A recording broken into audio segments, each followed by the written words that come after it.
राधे राधे, जय श्री कृष्णा। आज मैं आपको कार्तिक मास के महात्म्य का 13वां अध्याय सुनाने जा रही हूँ।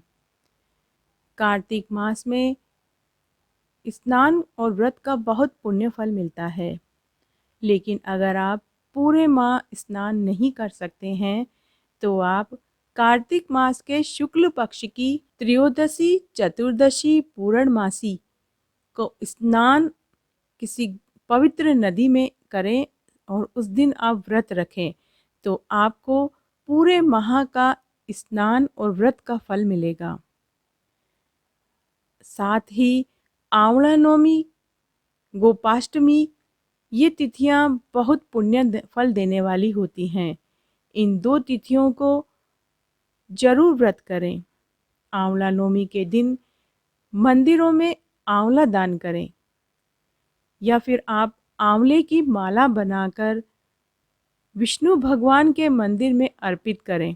तुलसी की माला कार्तिक मास में दान करने का बहुत पुण्य फल मिलता है और तुलसी की माला भी विष्णु भगवान या राधा दामोदर जी के मंदिर में चढ़ाएं और आप इसके पुण्य का चमत्कार आप खुद देखेंगे। आपका घर अन्न धन के भंडार से भर जाएगा।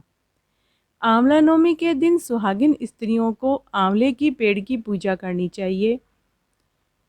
पूजा करने के बाद उस आंवले के पेड़ के नीचे बैठकर ही कुछ खाना चाहिए। कहते हैं कि ऐसा करने से अन्न धन के भंडार भरते हैं। और आंवले की छाल को चिट्टी उंगली से उखाड़ें।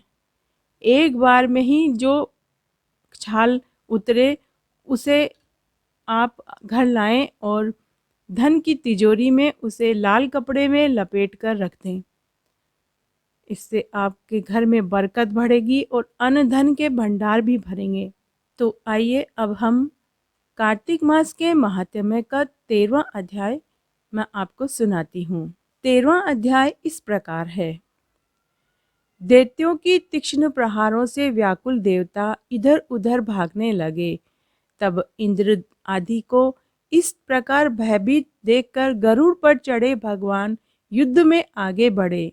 उन्होंने अपना सारंग नामक धनुष उठाकर बड़े जोर से टंकार किया। त्रिलोक गूंज उठा।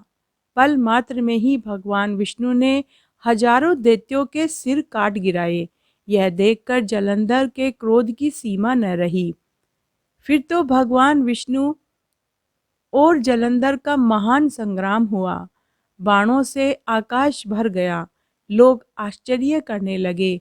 भगवान विष्णु ने अपने बाणों के वेग से उस दैत्य की ध्वजा, क्षेत्र और धनुष बाण काट डाले तथा एक बाण से उसकी छाती में प्रहार किया।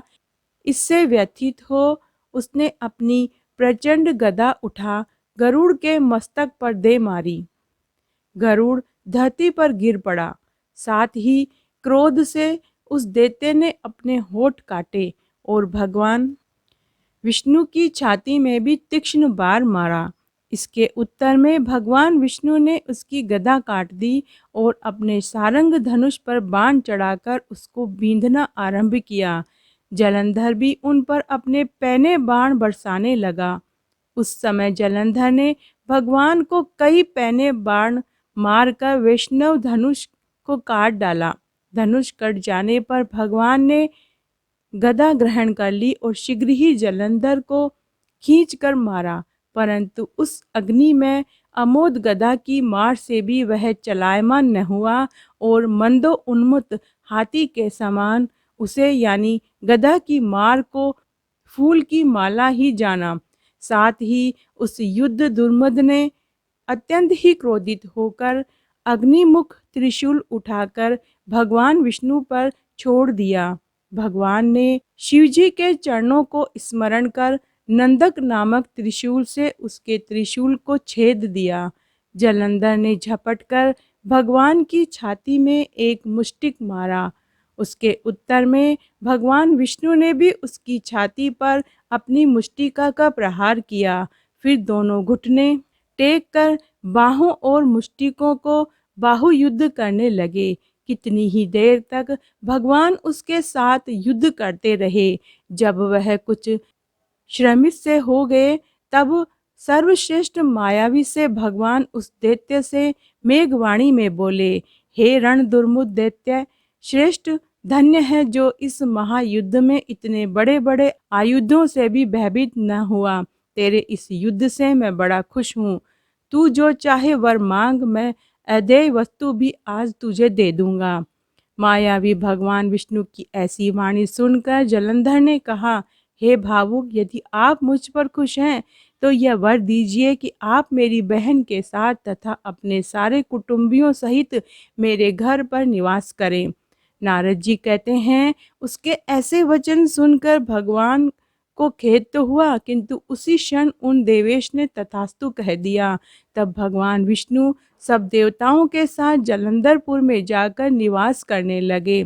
जलंधर अपनी बहन लक्ष्मी और देवताओं सहित भगवान को वहां पाकर बड़ा प्रसन्न हुआ। फिर तो देवताओं के पास जो रत्न आदि थे, उनके स्थान पर दैत्यों को स्थापित करके जलंधर पृथ्वी पर आया। निशुंभ को पाताल में स्थापित कर दिया। देव, दानव, यक्ष, गंधर्व, सर्प, राक्षस, मनुष्य आदि सबको अपना वशवर्ती बनाकर त्रिभुवन पर शासन करने लगा। उसने धर्मानुसार सुपुत्रों के समान प्रजा का पालन किया। उसके धर्म राज्य में सभी सुखी थे। तो आज मैंने आपको कार्तिक मास के महात्म्य का 13वां अध्याय सुनाया। अगर आपको ये पसंद आता है तो ज़्यादा से ज़्यादा शेयर करके पुण्य कमाएं। धन्यवाद।